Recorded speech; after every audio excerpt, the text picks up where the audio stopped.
अस्सलाम वालेकुम dear students. आपको पता है कि ग्रामर जो है वो बहुत ज़्यादा ज़रूरी है किसी भी कम्पिटिटिव एग्ज़ाम के लिए। तो आज से फिर हम ग्रामर का स्टार्ट करते हैं और ग्रामर को सीखने के लिए उसके जितने भी रूल्स हैं वो आपको क्या करने पड़ते हैं, फॉलो करने पड़ते हैं। तो ग्रामर का मतलब सबसे जो पहला रूल है वो ये है कि agreement of subject with verb. हम कोई भी सेंटेंस बनाते हैं, उस सेंटेंस में हम लोगों ने वर्ब जो है वो सब्जेक्ट के अकॉर्डिंग लगाना होता है। अगर हमारे पास सब्जेक्ट जो है वो सिंगुलर है तो हमारे पास जो वर्ब है वो भी क्या होगा, सिंगुलर होगा। मतलब ये कि हमारा जो वर्ब है वो मस्ट एग्री होना चाहिए सब्जेक्ट जो कि नंबर में हो या फिर पर्सन के अकॉर्डिंग। अब फॉर एग्ज़ाम्पल हमारे पास अगर ही शी है, मतलब सिंगुलर सब्जेक्ट यूज़ हो रहा है, तो उसके साथ हमेशा जो है इज़ लगेगा, वाज लगेगा, हैज़ लगेगा और गोज़ लगेगा। अब जो इज़ है वो किधर इस्तेमाल होता है, आपको पता है कि वो प्रेजेंट कंटिन्यूस में इस्तेमाल होता है। वाज किधर इस्तेमाल होता है, वाज जो है वो पास्ट कंटिन्यूस में इस्तेमाल होता है। और हैज़ किधर होता है, वो प्रेजेंट परफेक्ट टेंस में यूज़ होता है। अब गोज़ क्या है, गोज़ हमारे पास ये है कि जो प्रेजेंट डेफिनेट है उसमें हम first form of verb use करते हैं, बट किसके साथ, सिंगुलर सब्जेक्ट के साथ। अब फर्स्ट फॉर्म ऑफ वर्ब में हमने एस और ई एस को ऐड करना होता है, तो ये आपको फिर माइंड में रखना पड़ेगा सारा। उसके बाद हमारे पास है प्लूरल सब्जेक्ट।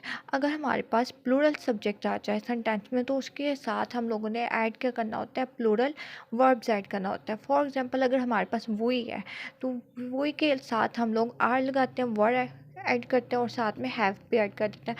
अब आर किधर ऐड करते हैं हम लोग, प्रेजेंट कंटिन्यूस में ऐड करते हैं। वर्ड किधर करते हैं, पास्ट कंटिन्यूस में। और हैव किधर करते हैं, प्रेजेंट परफेक्ट टेंस में। ठीक है, और प्रेजेंट परफेक्ट टेंस में थर्ड फॉर्म जो है वो ऐड होती है। उसके बाद एग्जाम्पल की तरफ आते हैं। एग्जाम्पल हमारे पास क्या है, ही ब्लैंक टू कॉलेज डेली। अब आप खुद इधर देखें कि हमारे पास सिंगुलर सब्जेक्ट है तो सिंगुलर सब्जेक्ट के साथ सिंगुलर वर्ब यूज़ होगा। अब गो जो है वो फर्स्ट फॉर्म ऑफ वर्ब है।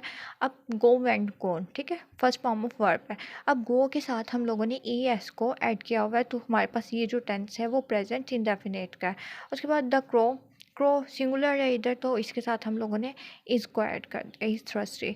अब the boys blank taken the test, ये आप मुझे बताएंगे कि इसका करेक्ट आंसर क्या है। अब हम लोग आते हैं सेकंड रूल की तरफ। अब सेकंड रूल हमारे पास क्या है कि अगर टू और मोर सब्जेक्ट, मतलब आपके पास जो नाउन्स हैं, सब्जेक्ट्स हैं, वो दो से ज़्यादा हों बट सिंगुलर हो और एंड से हम लोगों ने उन्हें ज्वाइन किया हो तो हमारा जो वर्ब आएगा वो क्या आएगा, प्लूरल आएगा। इट्स मीन कि टू डिफरेंट आपने सब्जेक्ट लिए और उस सब्जेक्ट को आपने ज्वाइन जो किया है वो एंड से कर दिया। तो उसके बाद जो हमने वर्ब यूज़ करना होता है वो आर लगाना होता है। Like it a boy and a girl blank reading.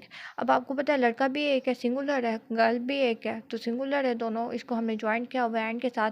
तो इधर हमारे पास जो वर्ब आएगा वो आर आ जाएगा। The wall and the tower, अब दीवार और टावर एक सिंगुलर हम लोगों ने राइट किया हुआ है तो इसके साथ फिर हमारा जो वर्ब आएगा वो क्या आएगा, प्लूरल आएगा तो वो हमने हैव लगाया हुआ है। ये थर्ड टेंस जो है सेंटेंस, इसका आंसर आपने देना है। उसके बाद हमारे पास जो नेक्स्ट रूल है वो कौन सा है, टू सिंगुलर नाउन्स। मतलब दो सिंगुलर नाउन्स जो हैं वो ज्वाइंट जब एंड से हों तो मतलब अगर हमारे पास एक ही पर्सन है, सेम पर्सन लिया हुआ है, तो हमारे पास जो वर्ब है वो भी क्या आएगा, सिंगुलर आएगा। इट्स मीन कि समटाइम ऐसा होता है कि दो क्वालिटीज़ मतलब जो है वो डिस्क्राइब की जा रही होती हैं लेकिन एक ही इंसान के, एक ही पर्सन की जा रही होती हैं तो उसके साथ जो वर्ब की फॉर्म यूज़ होती है वो फर्स्ट होती है। ठीक है, और हेल्पिंग वर्ब जो लगता है वो सिंगुलर लगता है, इज़ लगता है। लाइक इट आर्टिकल जो है वो हमारे पास एक ही होगा। अगर ये वाली कंडीशन आ जाए तो उसके अंदर आर्टिकल हमेशा एक ही होगा। लाइक इट द भी हो सकता है, ए भी हो सकता है, एन भी हो सकता है। ठीक है, लेकिन एक वन टाइम मतलब वो आर्टिकल जो है वो प्रेजेंट होगा। Like it the poet and the philosophers blank dead. अब एक ही इधर पर्सन को उन्होंने डिस्क्राइब किया हुआ है, वो पोइट भी है और क्या है, फिलोसफर भी है, तो वो डेड हो गया। तो इसके अंदर जो हमारे पास फॉर्म यूज़ होगी वो कौन सी फॉर्म कह रही हूँ, हेल्पिंग वर्ब जो यूज़ होगा वो कौन सा यूज़ होगा, इज़ यूज़ होगा। उसके बाद है the following words have a singular verb if they are used as subject. अगर ये वाले जो वर्ड्स हैं वो सब्जेक्ट के तौर पे इस्तेमाल हों तो उसके साथ हमेशा कौन सा हेल्पिंग वर्ब लगेगा? वाज लगेगा। इट्स मीन कि सिंगुलर मतलब आपके पास वर्ब यूज़ होगा किसके साथ? इनके साथ। हेल्पिंग वर्ब हमेशा सिंगुलर होगा। For example each, every, either, neither, none, इन सब वर्ड के साथ आपने हेल्पिंग वर्ब सिंगुलर यूज़ करना है। Each one of them guilty, तो इसमें हम लोग सिंगुलर इधर हमने पढ़ा है कि अगर सब्जेक्ट के तौर पे ईच वन, इधर ईच वर्ड जो है वो किसके तौर पे आ रहा है? सब्जेक्ट के तौर पे आ रहा है। तो इस वजह से हमने इधर हेल्पिंग वर्ब क्या लगाया है? सिंगुलर लगाया।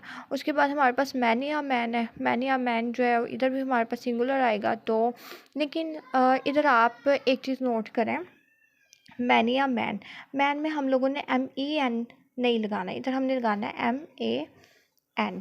तो जब ये वाली कंडीशन आ जाएगी, जब ये कंडीशन आ जाएगी तो इसके साथ हम लोगों ने सिंगुलर हेल्पिंग वर्ब लगाना है। उसके बाद नन ऑफ देम, इनोसेंट, ये आपने मुझे इसका आंसर देना है कमेंट्स में। उसके बाद हम लोग आ जाते हैं इस साइड पे, two singular nouns joined by either और neither nor take the verb in the singular. अब इसका मतलब उन्होंने ये बताया हुआ है कि अगर हम लोग टू सिंगुलर जो नाउन्स हैं वो ज्वाइन कर रहे हैं किसके साथ? इधर के साथ कर रहे हैं, और के साथ कर रहे हैं, नीदर और नॉट के साथ कर रहे हैं, तो उसके अंदर भी हमेशा जो वर्ब हेल्पिंग वर्ब यूज़ होगा वो क्या होगा? सिंगुलर होगा। Like it, neither he nor we blank angry. लेकिन इधर आप एक बात को नोट करें, इस वाले मतलब ये वाला जो रूल है इसके अंदर हम लोगों ने गौर करना है कि अगर हमारे पास नीदर एंड नॉर आ गया है, दोनों आ गया है, और हेल्पिंग वर्ब हमारे पास पहले जो सब्जेक्ट यूज़ हो रहा है वो पहले ही था, बाद में वही है, ठीक है।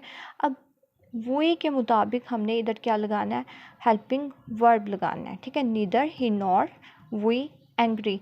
तो इस रूल के अकॉर्डिंग, इसके मुताबिक हमने क्या करना है कि अगर नीदर और नॉर इस तरह से आ जाए तो वी के मुताबिक, मतलब इस तरफ जो आपके पास सब्जेक्ट यूज़ हो रहा है उसी के मुताबिक आपने इधर क्या लगाना है? हेल्पिंग वर्ब लगाना है, ठीक है। अब इधर वी है तो वी का मतलब इधर वी के साथ हमेशा क्या लगता है? प्लूरल वर्ब लगता है। तो प्लूरल वर्ब में हम लोग इधर क्या लगा देंगे? आर लगा देंगे इस फिलिंग का ब्लैंक्स को फिल करने के लिए। उसके बाद है नेक्स्ट जो रूल है, इधर तो आपको पता चल गया कि अगर नीदर और नॉर आ जाए तो हमने हेल्पिंग वर्ब जो है वो सिंगुलर लेना होता है, ठीक है। और अगर इस कंडीशन में आ जाए तो फिर हम लोगों ने नॉर के बाद जो मतलब सब्जेक्ट आ रहा है तो हमने उसके मुताबिक ही क्या लेना है? हेल्पिंग वर्ब लेना है। अगर वो सिंगुलर होगा तो सिंगुलर आपने ले लेना है, अगर प्लूरल होगा तो आपने इधर प्लूरल हेल्पिंग वर्ब ले लेना। ये रूल अलग है, ये वाला अलग है। उसके बाद है when two nouns are joined by with or as well as the verb agrees with the first one। अब ये फर्स्ट नाउन, इधर जो वर्ब एग्री हो रहा था हेल्पिंग वर्ब वो बाद वाले नाउन के साथ हो रहा था, ठीक है। प्रोनाउन या नाउन जो भी मतलब आएगा उस बाद जो आफ्टर मतलब इसके बाद आएगा उससे एग्री होगा हेल्पिंग वर्ब। लेकिन जहाँ पे विद आ जाए एज वेल एज आ जाए उसमें जो हमारा हेल्पिंग वर्ब होगा वो किससे होगा? फर्स्ट वन से होगा। मतलब जो सब्जेक्ट पहले आप यूज़ कर रहे हो उसके मुताबिक ही आपने क्या ऐड कर देना? हेल्पिंग वर्ब ऐड कर देना है। अब for example the students as well as the teachers, ठीक है, द टीचर ब्लैंक एब्सेंट। अगर आप देखें तो इधर एज वेल एज यूज़ किया हुआ है। तो हमने हेल्पिंग वर्ब किसके मुताबिक करना है? फर्स्ट सब्जेक्ट के मुताबिक करना है। ये हम लोग रूल्स अभी पढ़ के आए हैं, ठीक है, कीप इन माइंड।